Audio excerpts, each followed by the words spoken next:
Crystal chandeliers scattered 1,000 stars across the wedding hall, but nothing sparkled inside Elena Parker. She sat alone, wine glass trembling in her hand. Another whisper, another pitying glance. She was gathering herself to escape when a tall stranger slid into the seat beside her like he owned the air around him.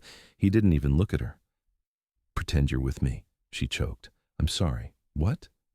"They're gossiping about you," he murmured, "and someone's trying to set me up with their daughter, a mutually beneficial partnership." His steel gray eyes finally met hers, cold, assessing, frighteningly beautiful. "And you think I'll just play the girlfriend of a stranger?" He smirked. "If the stranger asks nicely." His arm rested behind her chair, casual, intimate, pulling the attention of half the room. "Name?" she whispered. "Peter Blackwood." Her heart nearly dropped. The CEO with a reputation colder than ice. He poured her more wine. "Relax, Elena Parker. You know me? I remember remarkable faces." And so the charade began. Soft whispers, shared glances, witty jabs, every gesture dangerously convincing. When she teased him about not acting, he murmured, "Who said I was acting?" The night burned into her memory, but she never expected the Bentley waiting outside her newsroom 3 days later. "Get in," Peter said. Inside, he confessed the reason: pressure from media, shareholders, family. He needed a pretend girlfriend. Her journalist brain whispered access. Her heart whispered danger. "And what do I get?" she asked. "Respect, discretion." Elena Parker doesn't sell out that cheap." He laughed, warm, real. "Then I'll compensate by looking at you like you belong beside me." She wasn't ready for the way her heartbeat stuttered. They agreed. A temporary deal. And when cameras flashed at the next event, Peter leaned and whispered, "Your smile looks real this time. You should try it. You look like a vampire at tax season."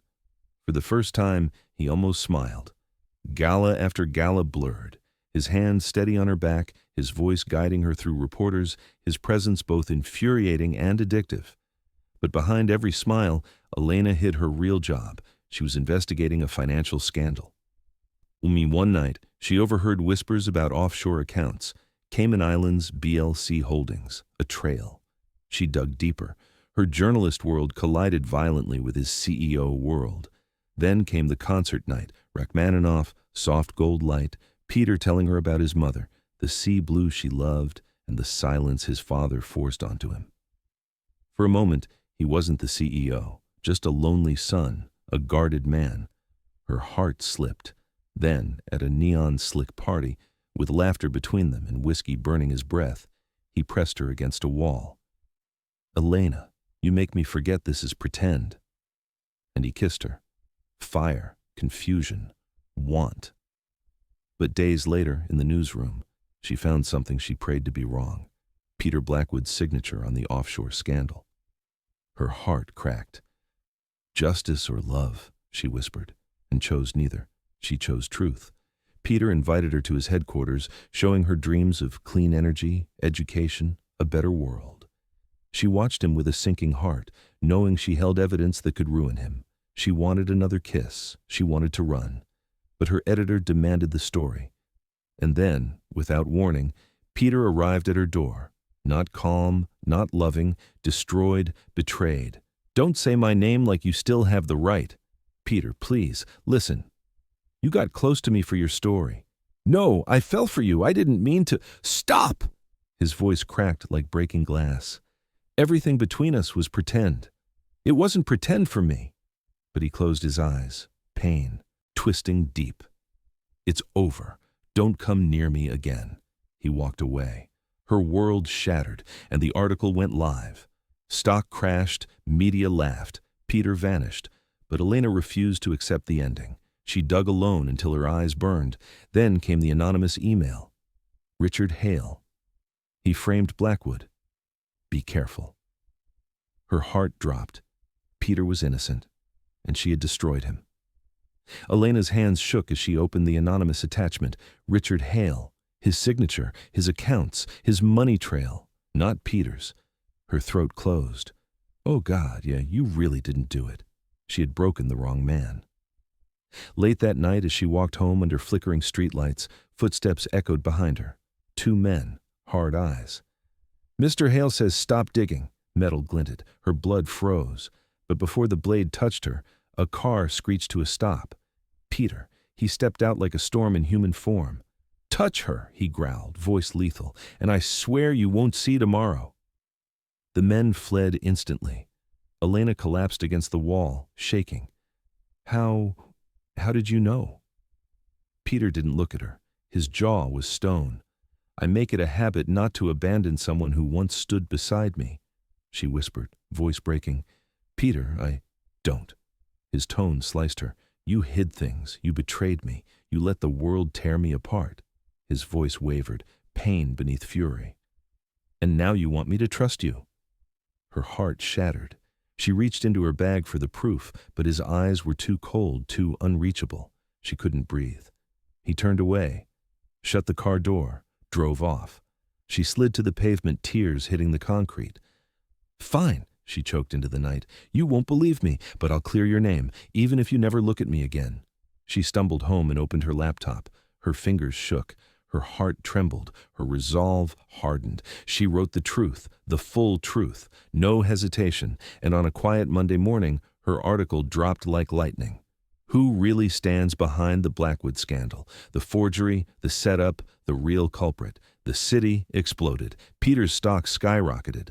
Richard became the center of a manhunt, and Elena, face pale, heart raw, stepped out of the office to breathe. She never made it home. A black car swerved. A cloth smothered her face. Darkness swallowed her whole. She woke tied to a chair in a warehouse. Richard stood before her, calm as ice. "I warned you," he said, "but journalists are always too brave for their own good." Elena glared through tears. "You're terrified of the truth." "Truth," he echoed with a smile, "only hurts if the person holding it stays alive." He raised a blade. Her pulse thundered. Her breath shook.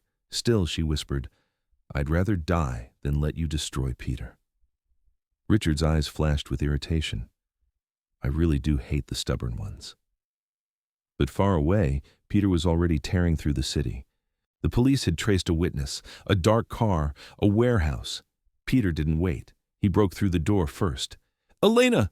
Richard jerked her upright, pressing the knife to her throat. "One more step, Blackwood, and she bleeds out."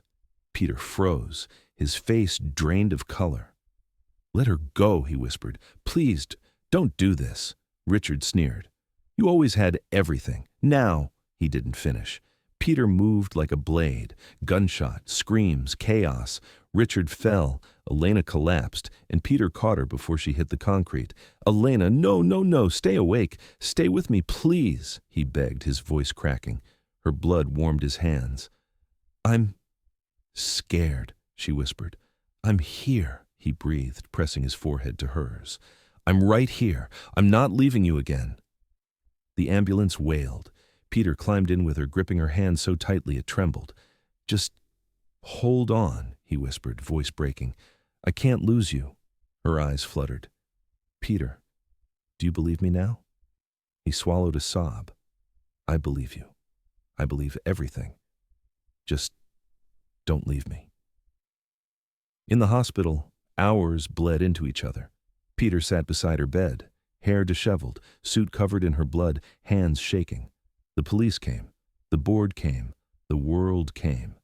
He answered no one. He stayed at her side, watching her chest rise and fall, hating himself, praying silently.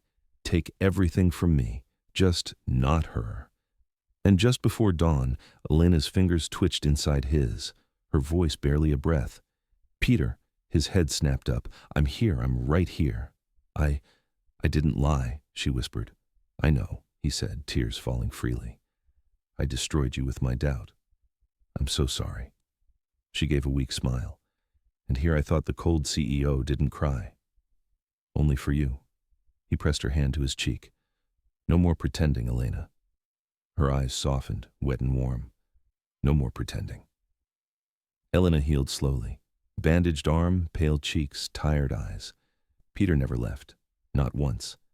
He worked from the hospital chair, slept with his head on her blanket, brought apple slices so badly cut, Emily teased him endlessly. "I've never peeled an apple before," he muttered. "You should feel special," Elena teased softly. "I do?" he murmured, brushing her hair back. I never knew what it meant to care this much. Until you. Her heart warmed painfully. A week later, Peter held a press conference. Cameras flashed wildly. I am innocent, he said firmly, and the person who saved me is Elena Parker. She froze when Peter extended his hand toward her. Dozens of cameras turned. Thousands of eyes watched. Peter's fingers curled around hers, steady and warm. No more pretending, he whispered. She squeezed back. No more pretending. When she finally left the hospital, recovering but fragile, Peter led her somewhere quiet. The river, the place where everything began and everything fell apart. Soft lights shimmered across the water, golden leaves drifted at their feet. Elena, Peter said softly, I need to tell you something. Her chest tightened. He reached into his pocket, slow, nervous, real. A velvet box. Her breath vanished. Peter's voice trembled with a vulnerability she'd never seen. I can't promise perfection. I've made mistakes, terrible ones, but I can promise you my honesty, my loyalty, my future. You gave me back my name, my life, my heart. Her eyes filled instantly. He opened the box, a delicate ring, simple, elegant, perfect. Elena Parker, he whispered, will you marry me? She laughed through tears. I'm still wearing a hospital coat. Good, he said. It proves I'm serious. She nodded, voice shaking. Yes. Peter inhaled sharply, like the world returned all its air at once. He pulled her into his arms, held her as if he'd lost her once and would never risk it again. This time, he whispered into her hair, it's forever. 6 months later, autumn crowned the city in quiet gold. Their wedding wasn't a spectacle. No chandeliers, no feigned glamour, just roses, warm lights, soft music, and the people who mattered. Emily fussed over Elena's veil. You're ruining my brother, she whispered dramatically. He's smiling like an idiot. Elena laughed, nerves fluttering. When the doors opened, her heart stopped. Peter stood at the altar, eyes bright, lips curved into the softest smile she'd ever seen on him. He looked at her like she was the only person in the world. Peter's vows came first, voice unsteady. I once believed love was a weakness, but you showed me it's the bravest thing I'll ever do. I promise to believe you, even when I'm scared. I promise to stand beside you, even in darkness, and I promise to catch you every time your heels try to kill you. Laughter rippled. Elena wiped her eyes. Then she spoke. I came to you pretending, but somewhere along the way, my heart stopped acting. I love you, for the man you hide and the man you fight to become, and I promise never to walk away unless my shoes truly break. Even Peter laughed through tears. You may kiss the bride, the minister said gently. Peter cupped her face and kissed her with all the love he had tried so long to deny. Applause rose. Emily sobbed loudly.